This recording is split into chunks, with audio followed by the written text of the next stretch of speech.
प्यारे दोस्तों, मैं कमांडर सुधीर कुमार अपने YouTube channel pulse beat of India के माध्यम से मैं आपके साथ एक रूबरू होना चाहता हूं, एक गुफ्तगू करना चाहता हूं कि आप देखेंगे कि नरेंद्र मोदी जी से कौन लोग उनसे नफरत करते हैं और वो क्यों करते हैं, उसका कारण क्या है। इसे समझने से सबसे पहले मैं आपको बताना चाहूँगा कि नरेंद्र मोदी जी एक बहुत ही गरीब फैमिली से ऊपर उठे हुए व्यक्ति हैं, जिन्होंने अपने व्यक्तित्व को खुद अपने आप संवारा है, अपने एक जो है ना स्ट्रॉन्ग विल पावर से और एक कर्मठता से, और धीरे धीरे करके यदि आप उनका बचपन देखें तो वो अपने पिताजी के एक टी स्टॉल में उनकी मदद करते थे बचपन में, और उसकी वजह से वो शुरू में कुल 10 या 12वीं तक पढ़ पाए, और बाद में उन्होंने कॉरस्पॉन्डेंस से ग्रेजुएशन किया और पोस्ट ग्रेजुएशन किया, एमए किया। ये अलग बात है, ये उनकी कर्मठता का। फिर उन्होंने अपने बचपन में जो है ना, काफ़ी उनका रुझान था कि वो सेजेस की तरीके से हिमालय की तरफ निकले, तो हिमालय की तरफ काफ़ी भटके, काफ़ी कुछ उन्होंने सीखा अपने जब एडल्टहुड में, और उसके बाद में वो आरएसएस राष्ट्रीय स्वयंसेवक के एक सिंपल से सदस्य बने, और उससे वो धीरे धीरे एक कार्यकर्ता के रूप में जो भी जिम्मेदारी संगठन से उन्हें मिलती रही, उसका वो परिवहन बहुत ही अच्छी तरीके से करते रहे पूरी उम्र। लेकिन इस बीच में उन्होंने एक बहुत बड़ा अपने आप को एक तरीके से सुगठित किया, और अपने आप को उन्होंने जो उनकी जो सेल्फ एजुकेशन एक तरीके से होती है, जो सामाजिक ज्ञान जिसको बोलते हैं, वो मोदी जी ने प्राप्त किया। क्योंकि उन्होंने अपने युवा जब वो थे तो उन्होंने भारत के हर एक डिस्ट्रिक्ट और ज़्यादातर जितने भी तालुका हैं उसमें वो काफ़ी घूमे, आरएसएस के संगठन को मजबूत बनाते। लेकिन इसी बीच उन्होंने काफ़ी सामाजिक जो हमारा ढांचा है एक तरीके से भारतवर्ष का, उसको पूरी तरीके से हर एक प्रदेश में और हर एक क्षेत्र में उसको समझने की कोशिश की। और फिर उन्होंने राष्ट्रीय स्वयंसेवक संघ के तरफ से बाहर जाकर भी, बाहर देशों में जो चीज़ें थी उनको सीखने का भी उनको मौका मिला। तो इस तरीके से वो एक ऐसे युवा नेता थे जिन्हें काफ़ी चीज़ें जो है ना, वो भारतीय जनसंघ में और फिर उसके बाद बीजेपी में, भारतीय जनता पार्टी में, और मुख्यतः वो जो है ना राष्ट्रीय स्वयंसेवक संघ में अलग अलग जो उनकी जिम्मेदारी थी, उन जिम्मेदारी के पदों पर रहकर उन्हें काफ़ी सीखने का मौका मिला। और उनका एक ही फोकस था कि पूरी कर्मठता के साथ में मैं अपने देश के लिए और सामाजिक उत्थान के लिए मैं क्या कर सकता हूँ। तो उसमें उन्होंने सारी चीज़ें जो चैलेंजेस हैं भारतवर्ष के हर एक क्षेत्र में, उनका बहुत अच्छी तरीके से अध्ययन किया। और फिर जो उन्हें एक तरीके से जो अपॉर्चुनिटीज़ मिली बाहर ट्रैवल करने की, तो वहाँ पे भारत की क्या दशा है और किस तरीके से वो वहाँ पर काम कर रहे हैं, क्या उनकी कोई प्रॉब्लम है, या भारतवर्ष का किस तरीके से वहाँ पे दूसरे देशों में किस तरीके से भारत का वो लोग देखते हैं, उनका किस तरीके से भारतवर्ष की तरफ आंकलन है। तो इन सब चीज़ों को सीखते हुए एक युवा ने ये भी चैलेंज लिया कि जब जम्मू एंड कश्मीर में एक टेररिज्म पीक पर था, तो उन्होंने लाल चौक पर जाकर तिरंगे को भी फहराया मनोज जोशी जी के साथ में। रथ यात्रा भी उन्होंने जो है ना भारतीय जनता पार्टी और जनसंघ की, जब हमारे आदरणीय लाल कृष्ण आडवाणी जी ने निकाली, तो उसका भी जो संयोजन, और काफ़ी पदों पर रहते हुए आरएसएस राष्ट्रीय स्वयंसेवक के उसमें काफ़ी चीज़ों का आयोजन करने का उनको जो है ना एक तरीके से अवसर प्राप्त हुआ। और इस तरीके से उन्होंने आपको एक सामाजिक कार्यकर्ता के रूप में और एक डेडिकेटेड नेशनलिस्ट होने के कारण कि वो अपने भारतवर्ष के लिए किसी भी तरीके से आगे बढ़ के कुछ काम कर सके। लेकिन उन्हें एक जिम्मेदारी गुजरात में दी गई, जब वो गुजरात के सीएम बने, वो युवा ही थे। और जिस तरीके से उन्होंने 12-14 साल में जो जिस तरीके से उन्होंने गुजरात का उत्थान किया, वो 4 बार वहाँ के चीफ मिनिस्टर बने। और बाद में 2014 में जिस तरीके से उनकी अद्भुत लोकप्रियता होने के कारण और जिस तरीके से भारतीय जनसंघ ने उनको प्राइम मिनिस्टर कैंडिडेट डिक्लेयर किया, और 3 दशकों के बाद में जिस तरीके से भारत में उनको एक अनप्रेसिडेंटेड, एक क्लियर मेजोरिटी, एक डिसाइसिव मेजोरिटी से उनको प्राइम मिनिस्टर चुना गया, और भारतीय जनता पार्टी की एक क्लियर मेजोरिटी लोकसभा में आई और वो प्रधानमंत्री बने।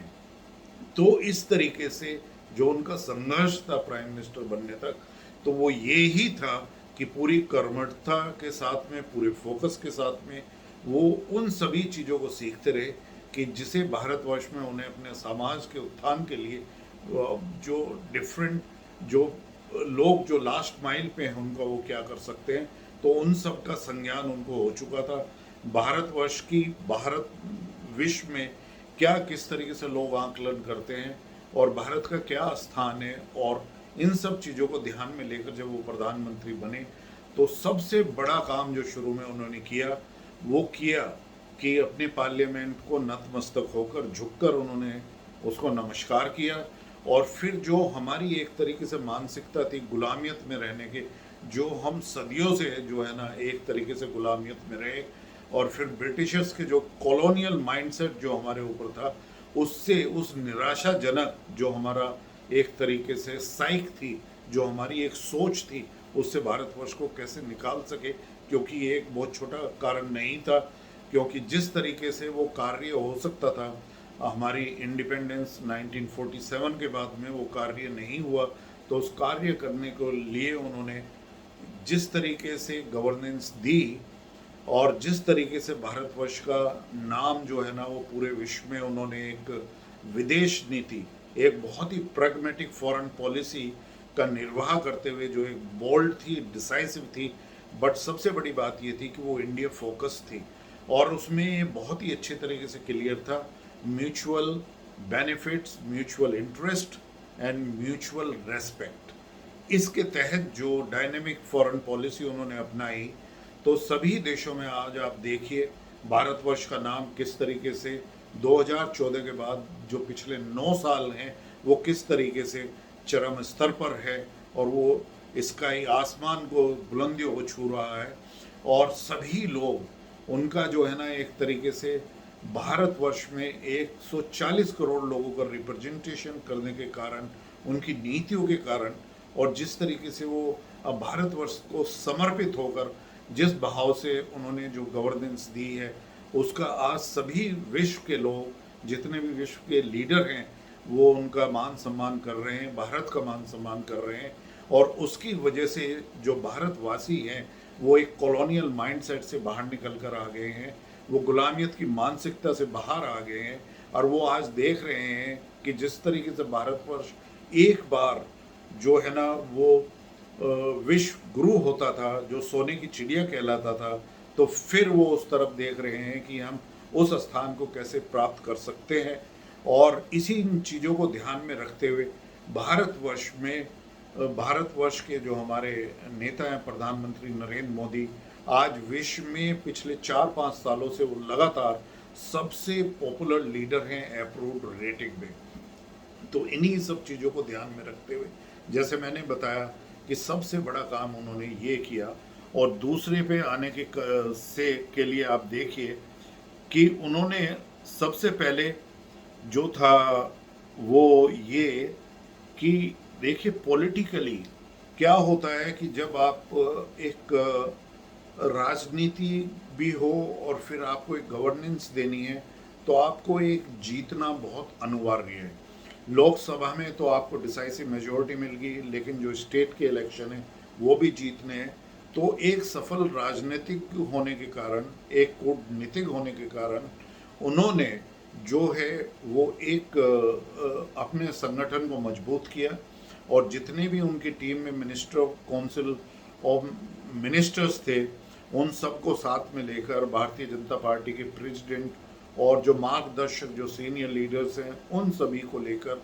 जो कार्यकर्ताओं का मार्गदर्शन पूरे भारतवर्ष में किया। और भारतवर्ष के में जो कार्यकर्ताओं की सदस्यता का नंबर बढ़ा, उसमें राष्ट्रीय अध्यक्षों का भी काफ़ी बड़ा योगदान रहा, काउंसिल ऑफ मिनिस्टर्स का और काफ़ी नेताओं का। पर सबसे अमूल्य योगदान हमारे कार्यकर्ताओं का, भारतीय जनता पार्टी के कार्यकर्ताओं को रहा, तो उनको साथ में लेकर मोदी जी ने जिस तरीके से बढ़ाया,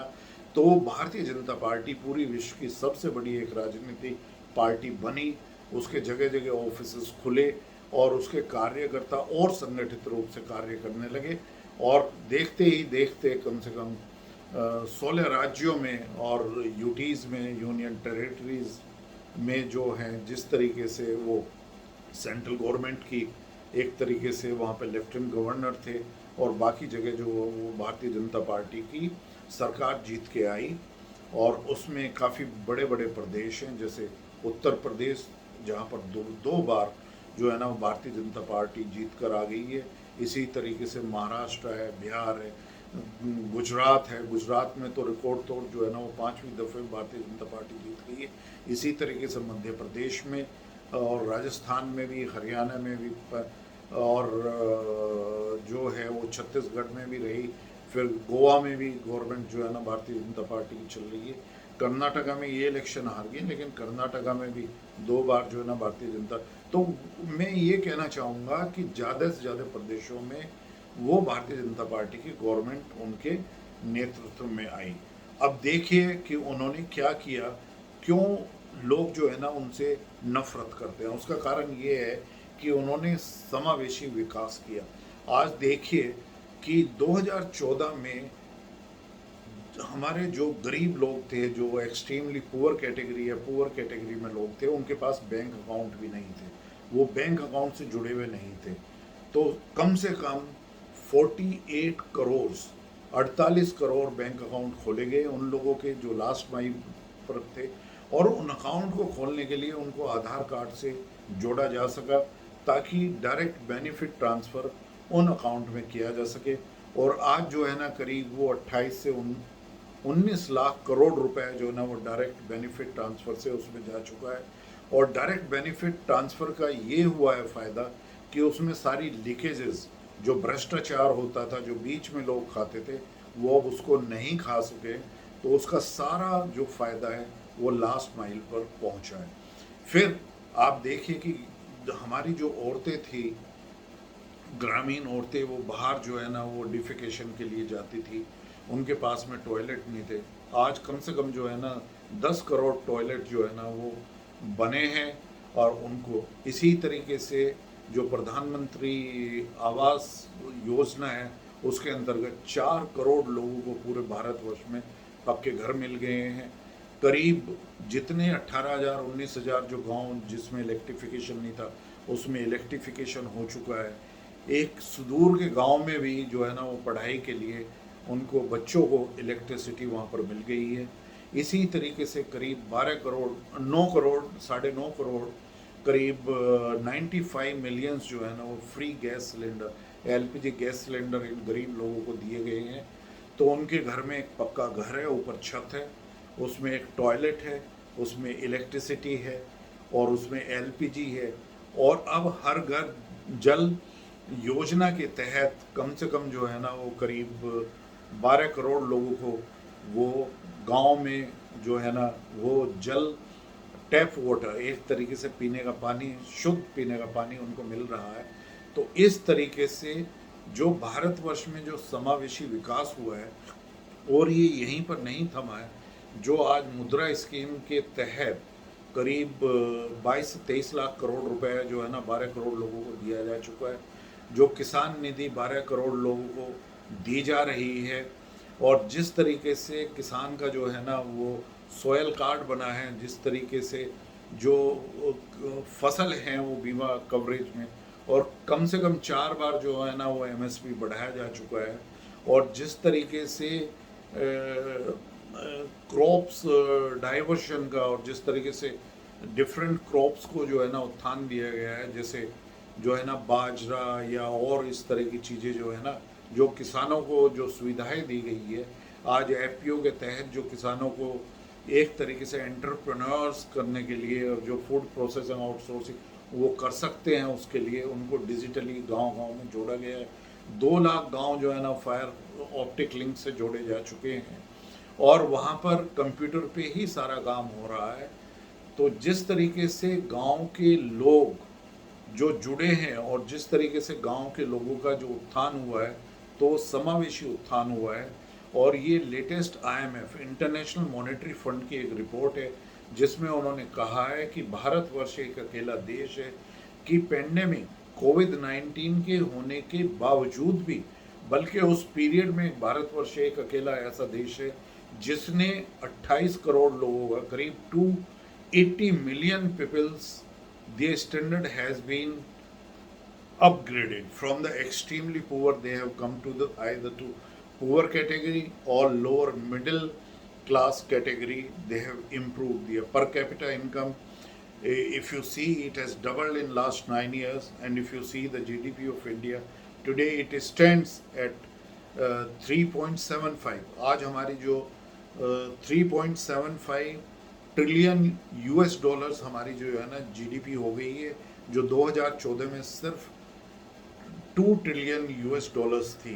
तो आप देखिए किस तरीके से भारत ने विकास किया है।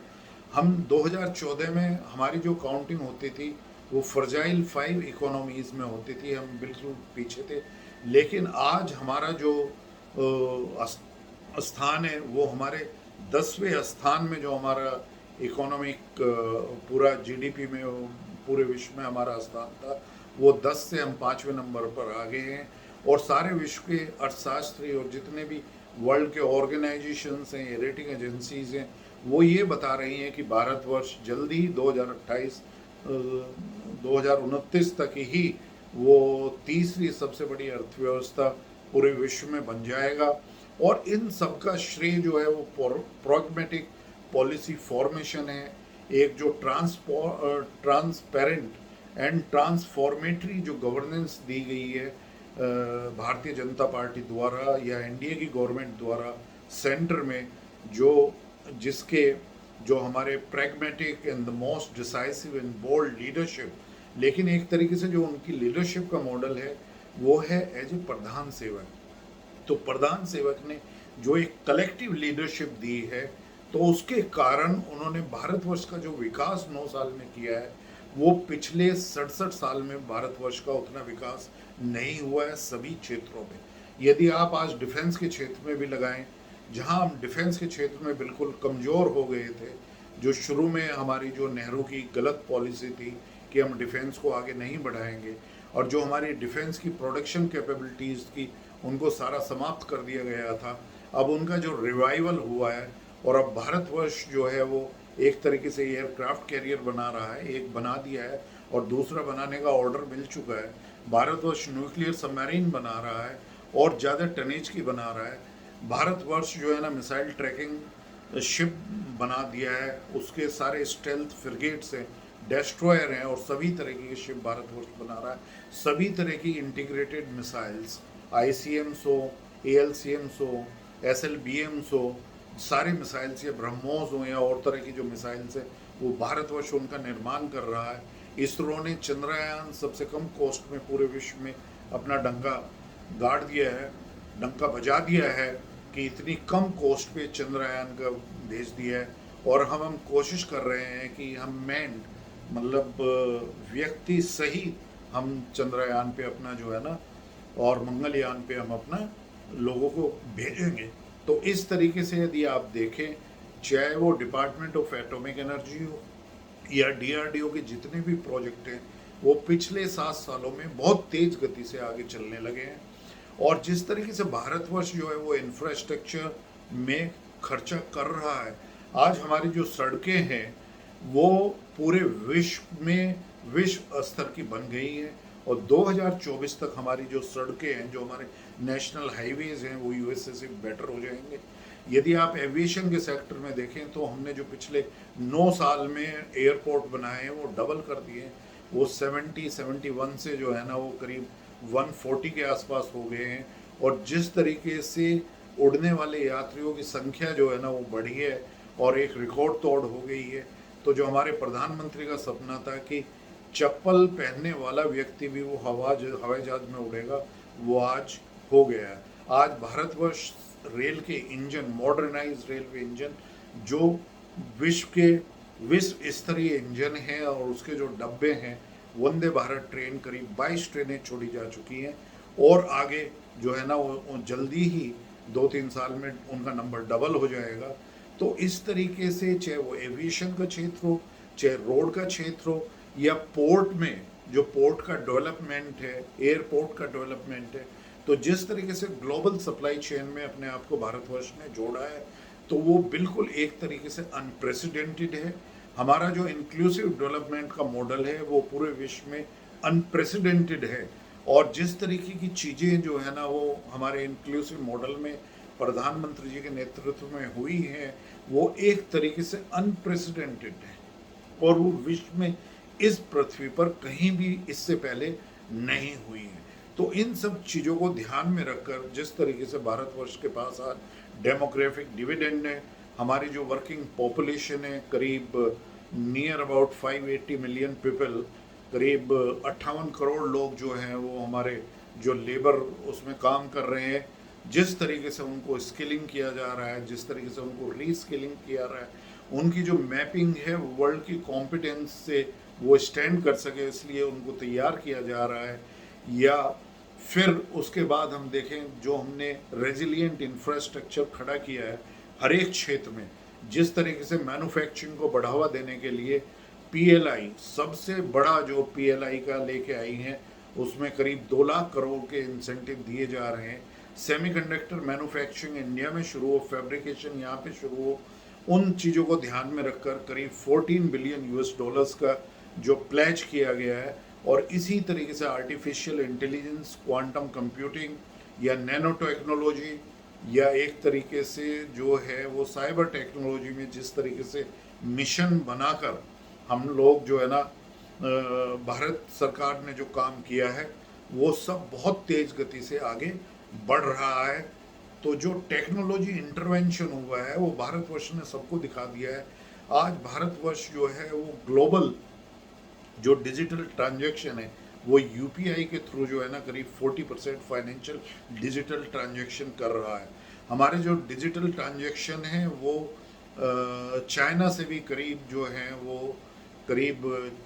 4 या 5 गुना है, और यूएस और यूरोपियन यूनियन को साथ में जोड़ो तो उनसे करीब 8x या 9x या इतने गुना उनसे ज़्यादा हैं। तो आप देखिए कि भारत ने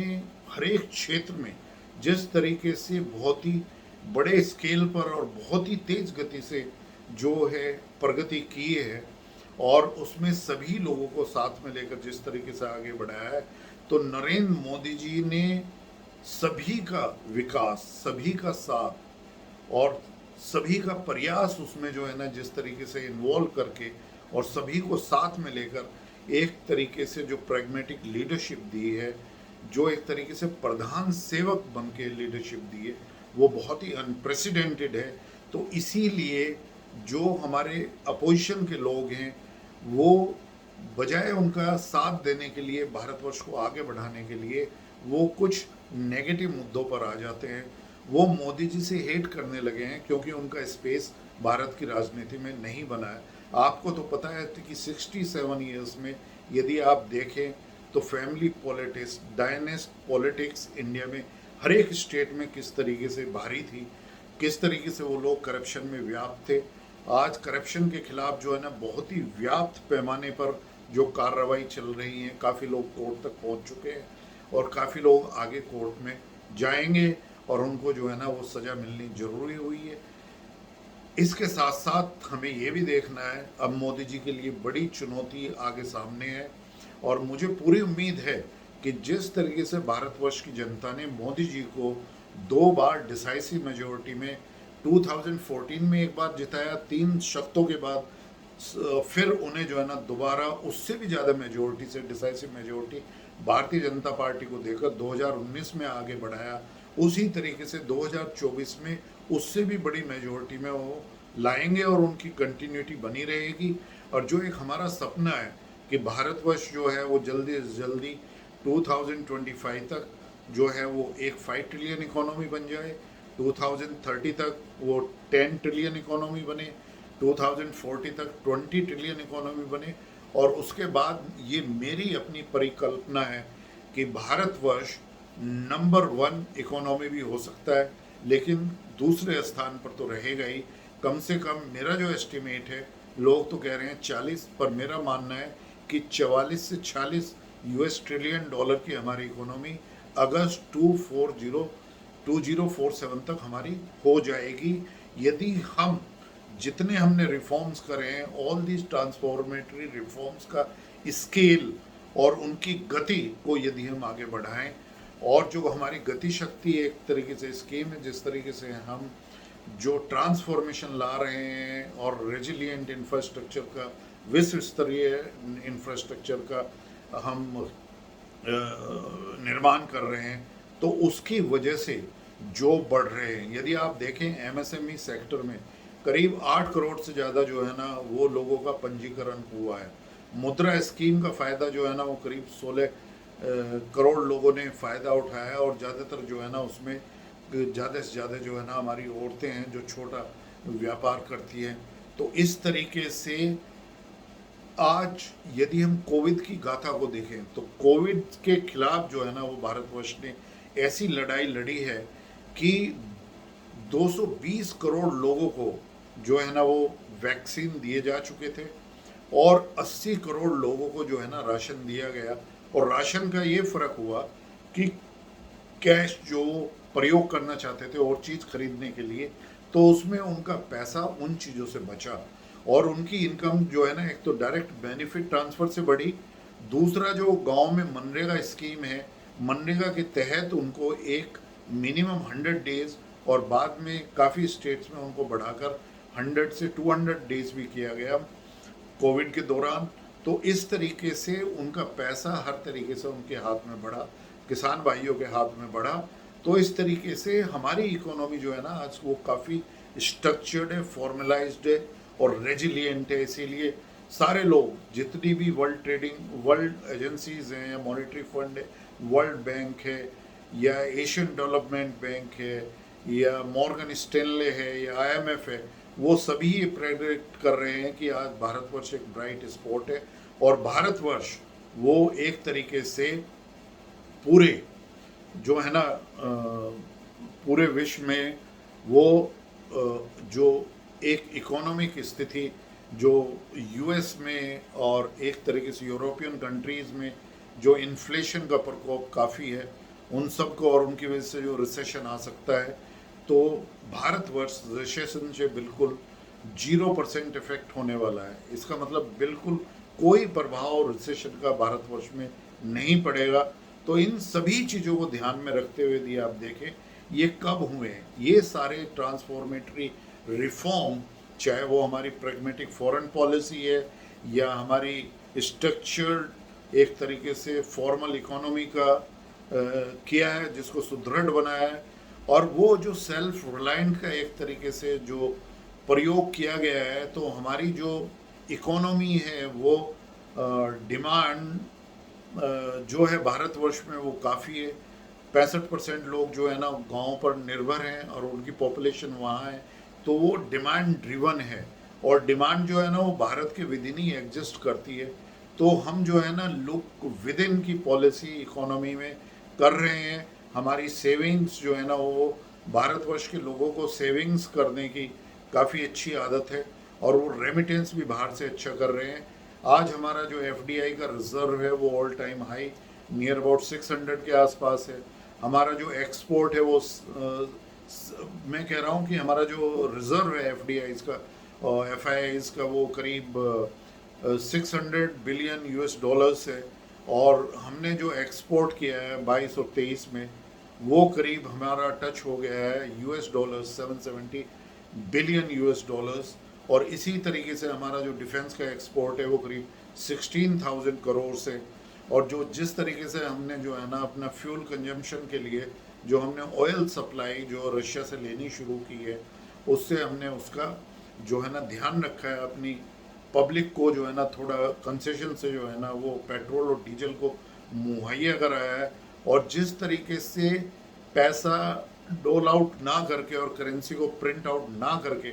जिस तरीके से हमने जो है ना फूड का वितरण जो है ना वो लास्ट माइल पर किया है एक्सट्रीमली पुअर और तो इस तरीके से इन सभी चीज़ों को ध्यान में रखते हुए भारतवर्ष आज एक बहुत ही सुदृढ़ अर्थव्यवस्था है।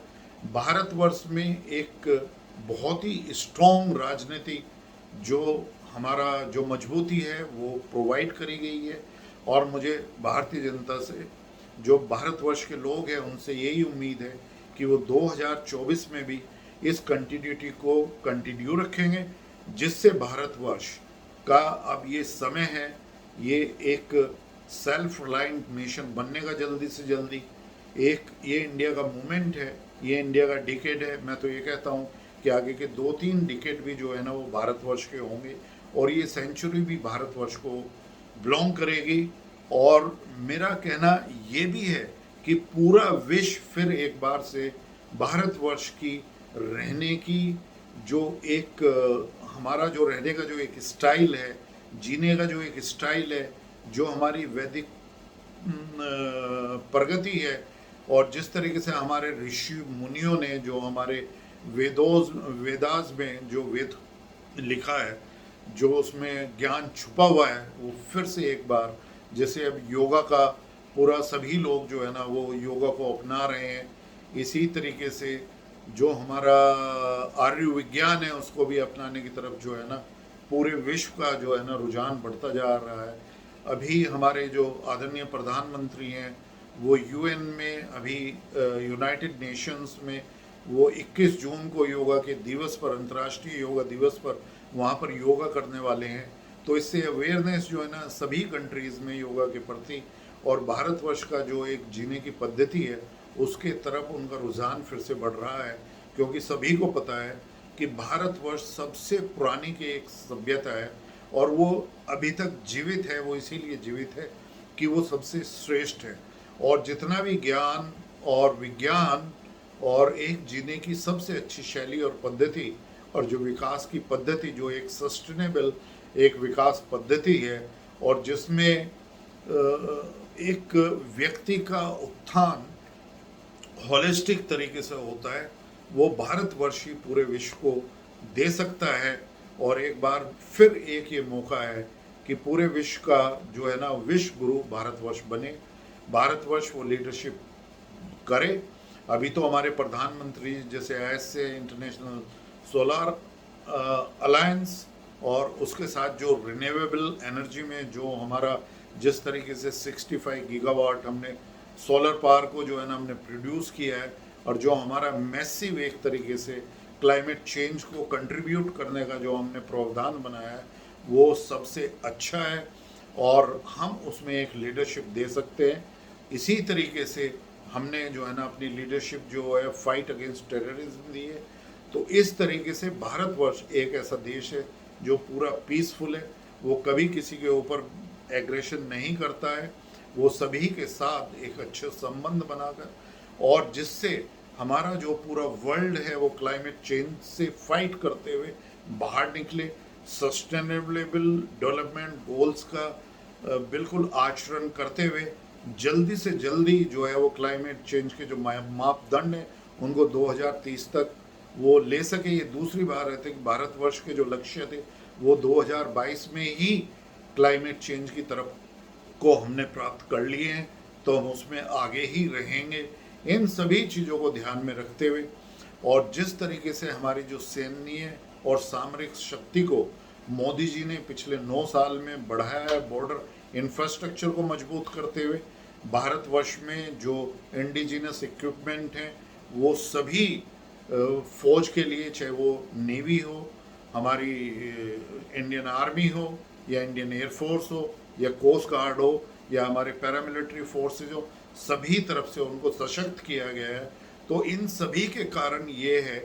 कि काफ़ी लोग बजाय इसके कि भारतवर्ष का जो उत्थान हो रहा है उसमें सब हाथ जुड़कर काम करें, वो मोदी जी से हेट करने लगे हैं, वो नफ़रत करने लगे हैं, और उनकी जो नफ़रत है वो अब भारतवर्ष के खिलाफ नफ़रत में तब्दील हो गई है।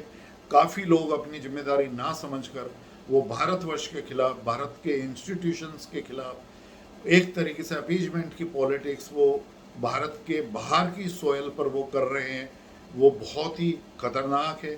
वो बहुत ही एक तरीके से भारतवर्ष को शर्मिंदा कर रही है। तो ऐसे लोगों को मैं तो ये चाहता हूँ कि बजाय उनको तिहाड़ जेल में जाने के लिए हम टीवी डिबेट में क्यों डिस्कशन कर रहे हैं? जो भी भारतवर्ष के खिलाफ बोलता है, भारत की फौज के खिलाफ बोलता है, उसके लिए एक सशक्त कानून लाया जाए। और भारतवर्ष में भी सशक्त कानून भी बहुत ज़रूरी है। और अब जल्दी से जल्दी सीएए, एनआरसी को बहुत मजबूती से पूरे पैन इंडिया लागू करते हुए यूसीसी को भी जल्दी से जल्दी लाना चाहिए। और मैं तो ये चाहूँगा कि नए पार्लियामेंट का जो इनॉग्रेशन है, एक तरीके से जो सेशन बुलाया जाए, उसमें सबसे पहले यूसीसी को ही पास किया जाए। तो इसी के साथ में मैं कहना चाहूँगा, भारत माता की जय, भारत माता की जय, भारत माता की जय। जय हिंद, जय हिंद, जय हिंद। वंदे मातरम, वंदे मातरम, वंदे मातरम।